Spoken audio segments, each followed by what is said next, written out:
जरा सोचिए, देश में किसी चीज की खरीदारी अचानक कम हो जाए, लेकिन उसके बावजूद उसके लिए देश से बाहर जाने वाला पैसा कई गुना बढ़ जाए और तभी सरकार आकर उस पर एक भारी भरकम टैक्स लगा दे। अजीब लगता है ना? बिल्कुल यही हो रहा है भारत में सोने के आयात यानी उसके इंपोर्ट के साथ। नमस्कार, आज के इस विश्लेषण में हम इसी दिलचस्प गोल्ड पैराडॉक्स यानी सोने के इस आर्थिक विरोधाभास को पूरी तरह से डिकोड करने वाले हैं। तो सबसे पहला और सबसे बड़ा सवाल यही उठता है कि आखिर एक ऐसी चीज पर अचानक इतना टैक्स क्यों थोप दिया जाए जिसे लोग असल में कम खरीद रहे हैं। एक तरफ देखने में आ रहा है कि सोने का वॉल्यूम लगातार गिर रहा है और दूसरी तरफ सरकार इन कीमती धातुओं के इंपोर्ट पर बेहद सख्ती करती जा रही है। ये अपने आप में एक बहुत बड़ी मिस्ट्री है। आखिर ऐसी क्या मजबूरी आ गई कि अचानक से टैक्स का ये बड़ा डंडा चलाना पड़ा? और ध्यान दीजिए, यही इस पूरी पहेली की सबसे बड़ी कड़ी छिपी है।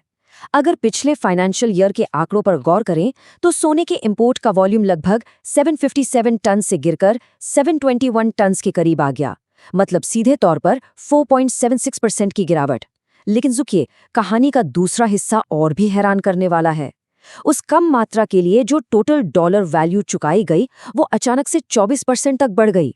मतलब साफ है, देश में सोना कम आया लेकिन देश के बाहर पैसा बहुत ही ज्यादा गया।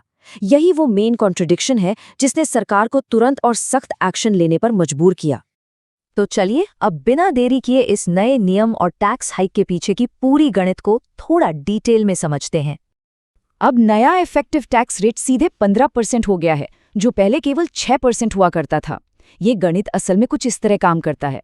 सरकार ने 10% बेसिक कस्टम्स ड्यूटी यानी बीसीडी लगाई है और उसके ठीक ऊपर 5% agricultural infrastructure and development cess, जिसे शॉर्ट में एआईडीसी कहते हैं, उसे जोड़ दिया है।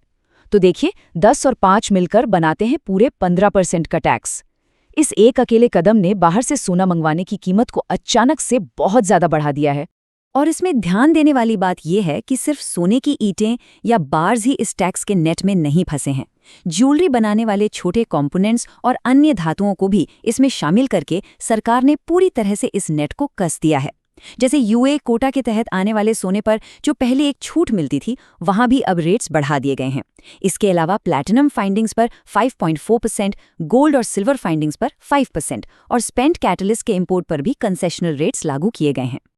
अब हमारे सामने दूसरी सबसे बड़ी समस्या आती है। सोने का वॉल्यूम तो गिरा, लेकिन टैक्स फिर क्यों बढ़ा? इसका जवाब छुपा है उसके प्राइस टैग में। हमारी इस पूरी आर्थिक कहानी का मुख्य विलेन और कोई नहीं बल्कि भारत का लगातार बढ़ता हुआ गोल्ड इंपोर्ट बिल है। इस आंकड़े की रफ्तार तो देखिए। फाइनेंशियल ईयर 23 में हमारा इंपोर्ट बिल $35 बिलियन था।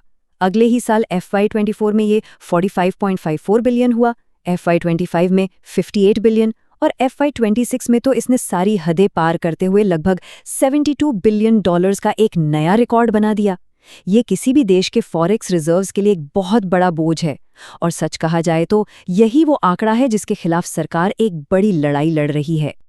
और जो सबसे ज्यादा हैरानी की बात है वो ये कि बिल देश के ज्यादा सोना खरीदने की वजह से नहीं बढ़ा, बल्कि इसलिए बढ़ा क्योंकि सोने की अपनी कीमत ही आसमान छूने लगी। FY25 में जो सोना लगभग $76,600 पर किलोग्राम के आसपास था, वो FY26 में करीब करीब $1 लाख तक पहुंच गया। अगर इसको थोड़ा और आसान भाषा में समझें तो देश की राजधानी में इस वक्त 10 ग्राम सोने की कीमत लगभग $1.5 लाख के आसपास घूम रही है। यही सबसे बड़ी वजह है इस इंपोर्ट बिल के इतना भारी होने की। तो इस आसमान छूटी कीमत का पूरे देश की इकोनॉमी पर क्या असर पड़ता है? आइए इसके इकोनॉमिक रिपल इफेक्ट पर एक नजर डालते हैं। इस पूरे सिनेरियो ने एक बहुत बड़ी आर्थिक समस्या खड़ी कर दी है जिसे हम करंट अकाउंट डेफिसिट या CAD कहते हैं। आसान शब्दों में कहें तो जब एक देश एक्सपोर्ट करने से ज्यादा इंपोर्ट करता है तो CAD बढ़ने लगता है। सोने की इन बढ़ी हुई कीमतों ने देश के ओवरऑल ट्रेड डेफिसिट को $333 बिलियन से भी ऊपर पहुंचा दिया है।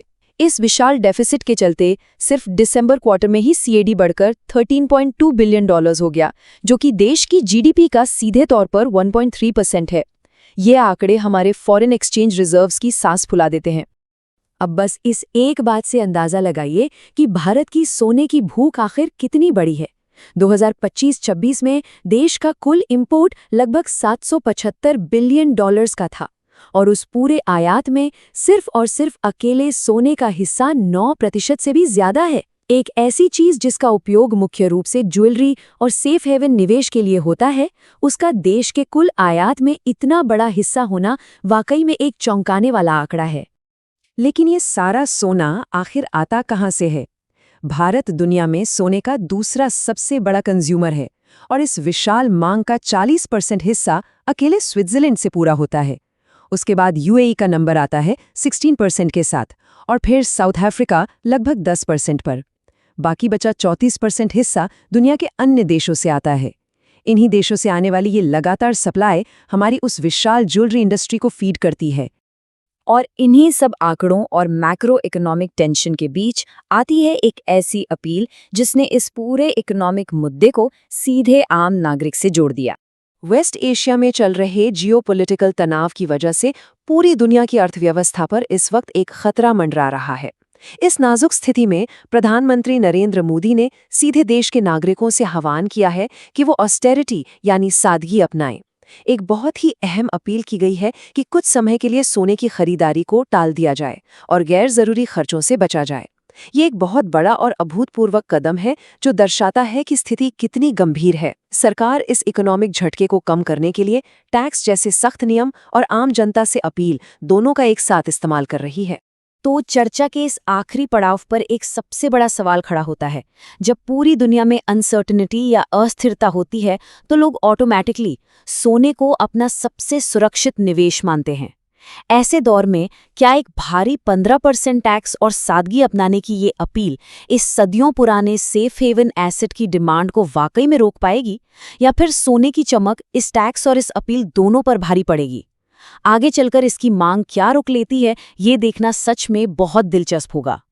आज के इस विश्लेषण में बस इतना ही। फिर मिलेंगे एक नए। रिस्क सिर्फ मार्केट में होता है, प्लानिंग में नहीं।